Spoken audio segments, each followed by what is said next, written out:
Feature Friday. The freshest.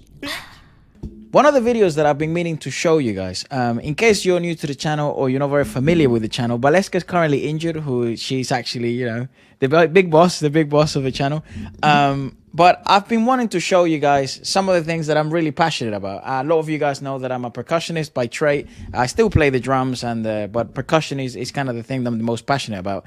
And I thought I would merge two of the things that we have, which is obviously I know a lot of people would like us to keep reviewing stuff from the Indian music industry.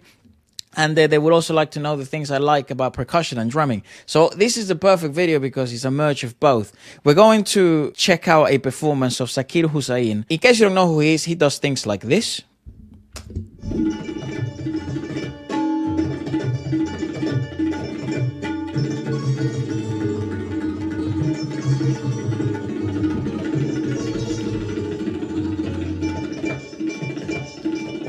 Arguably the best to ever do it, and ironically enough, he learned all of his skills from his father, which is probably a video we could go into our own. And the video is about Zakir Hussain and one of the drummers that I've had the huge privilege of discovering through like Siljan Lives and stuff like that. His name is Marcus Gilmore, and Marcus Gilmore is the complete opposite. He does jazz. He is actually I would call him like an innovator of jazz in the drums. He's always looked into doing drumming with jazz in a more innovative manner and kind of looking at jazz in different ways, I guess. He does things like this.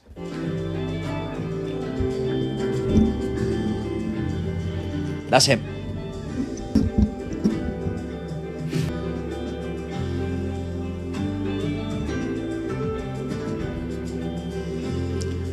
So, very different styles of things. And I actually cannot believe that they've collaborated and done something together. They are masters at their own trades. One of the things that they do have in common prior to the performance, because we are going to check it out for the first time together, is their vocabulary in terms of percussion. It's very broad. Vocabulary, when it comes to percussion, you kind of refer to things as, in language, you have grammar and words, and the bigger your vocabulary, the more vast your vocabulary is, the more words you know, the better, the more literate you are, the more knowledge you possess of the art of speaking, of speech. In drumming, it's basically the same. You're trying to essentially communicate through toms and patterns and hits and sounds. I think there is a good story in the past of Tabla, that Tabla was actually used. There's a story of like a god where Tabla was used as its form of communication. It was like a language. So they are very, very masterful in the sense of vocabulary in percussion. So I cannot wait for this collaboration. The collaboration came about due to Wlsk, actually. There is a vocabulary, there's Yep. a grammar, you learn all that. Okay. And then you learn to put it together.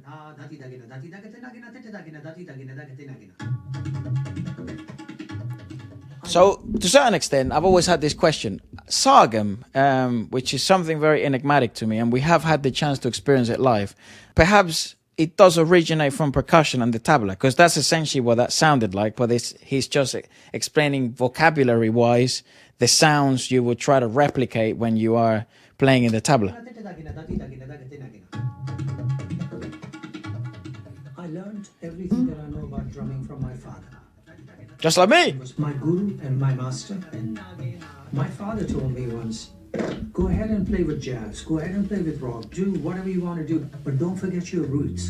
Don't forget where you came from. And I think that's probably this is such an inspiring moment, because I've always sort of, we've had these conversations, father and I, where it's like, you wanna, in my case, we learned Latin music first, you know, I learned the tambor and timbales and congas, and you never wanna get stuck in the same thing, but you always wanna play tribute and maintain your roots. But there is such a vast world of percussion, only through the channel and my sister Waleska, that I've been able to discover probably one of my favorite sounding instruments, I think, ever, which is the tabla. So a lot of truth to it. What your identity is, because that's what you bring to the table.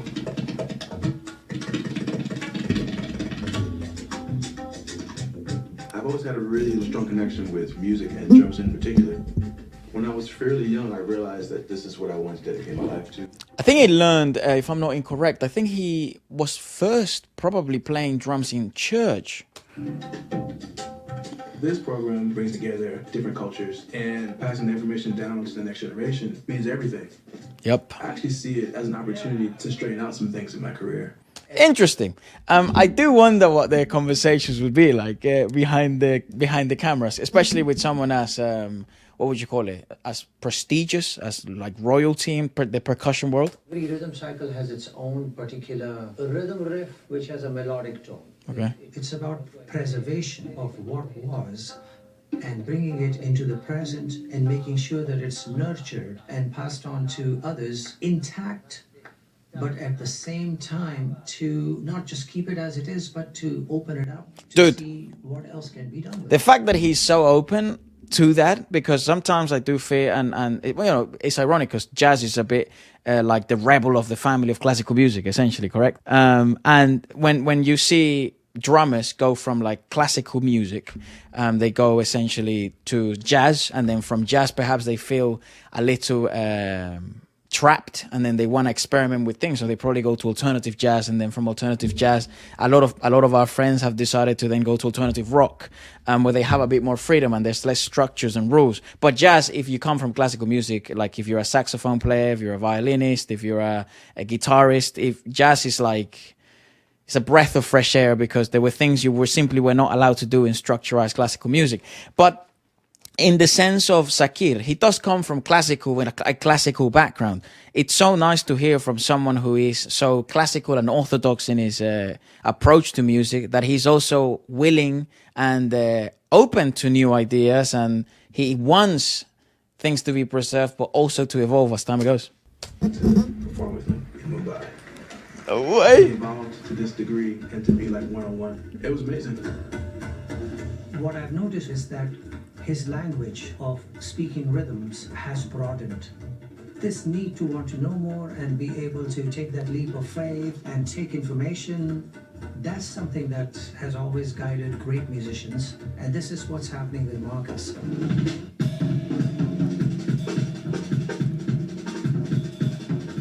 I think it's a beautiful initiative. It's also mental as well, how when you listen to that, their exchange of vocabulary through drumming, how actual similar riffs and patterns of play sound in the drums, translated in different toms that are in Tabla. Let me show you something I have not seen, but it has been sent to me through the DMs, Instagram DMs.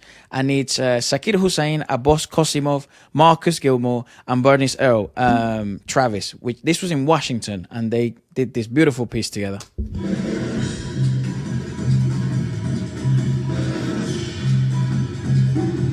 I think it's a djembe what he's using.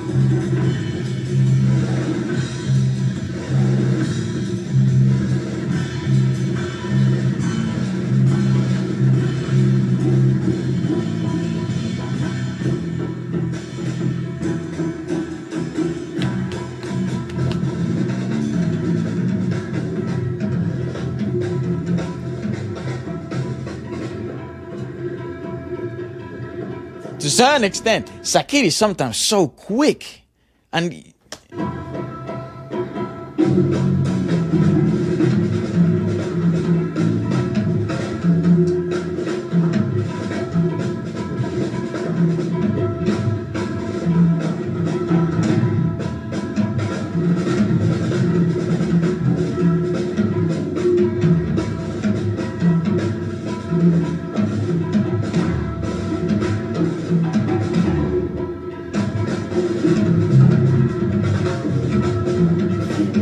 so intriguing, because I mean, maybe if you're not that into percussion, I don't know how fun this video would be, but it is essentially as if you were listening to two different languages converse, but because music is essentially a universal language, it's like telepathic communication. That's what I think it would sound like. It wouldn't sound like that, but that's probably the best way to explain it, because both instruments can understand each other, and both percussionists, both musicians can understand each other, but they're both speaking from their very different backgrounds.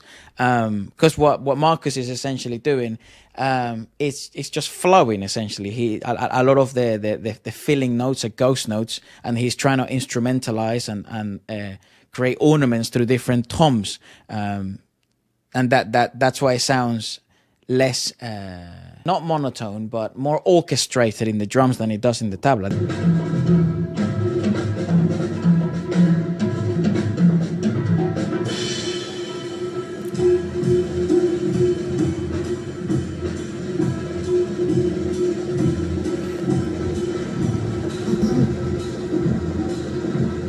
Dude, that is a big hi-hat.